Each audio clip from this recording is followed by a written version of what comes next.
So Peter, after that performance tonight, that result as well, I'm guessing it's just a sense of massive disappointment from yourself.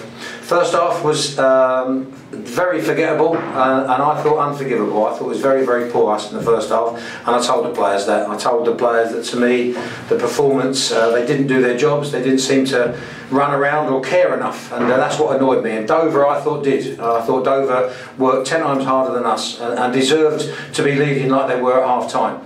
Second half, I've got to say, even though we've given a very poor goal away, I thought some of our football in the second half was very good. Now that did show character, but there's a lot of teams in the country that only start performing when they're losing, and I don't want to get into that habit. Mentioning about the goals, being disappointed with the way in which they were conceding, it just seemed that the defence, for whatever reason, just didn't seem to work well as a unit tonight, did it? Well, too many Dover players got the first touch, and when you're defending set pieces, I've just been looking at the goals against us, and very, very poor, and holes that were against us that shouldn't be there. That's where the game gets very frustrating, because you work on things in the week, players know what they should be doing, and then they get to a match day and they switch off. And you know, as I say, I think if Dover had done brilliant things to get the goals, I could live with that. You know, you could live with that's the beautiful thing about football. Players can score a brilliant goal, but I prefer to score a brilliant goal rather than a goal where I know we should have stopped. Nathan Smith went off in the 30th minute. Was that tactical, or was that an injury? I in the end wanted to go to a back four, and I didn't want to take Liam Gordon off because I thought Liam's energy longer in the game was going to keep going forward.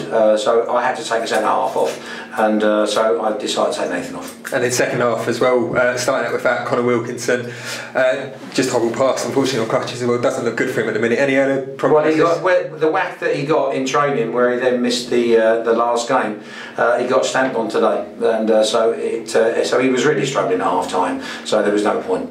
Second half, as you said, they're obviously disappointed to concede so early on, but the response of the boys, they did try and give it all, and Will Wright getting a goal as well. Well, I've never ever questioned our players' effort. You know, we've never, you know, I've never come in and said they didn't try. But you know, I know that they care. They didn't put it in the right areas in the first half. Second half, they did. And I just congratulated them on that, and really we should have scored 2 or 3 goals in the second half. You know, I think to me when we played Ben through, he's got to score, or he's got to be an absolute easy tap in for somebody else, and Cheeky Candy had the easiest of headers, even Leonardo headed that one in. So I guess then it's just a case of taking the positives from the second half performance and trying to build on them for Saturday at Chesterfield. Well, it is that, but it's also a case of players realising their responsibilities as well. You know, I'm the manager, I have to pick the team, and when players play like they did in the first half, then there's a fair chance I'm going to make a few changes, and so I was disappointed with us at 45. In the end, they've given themselves a bit more of a chance to be considered against Chesterfield, but we'll have to wait and see on that one.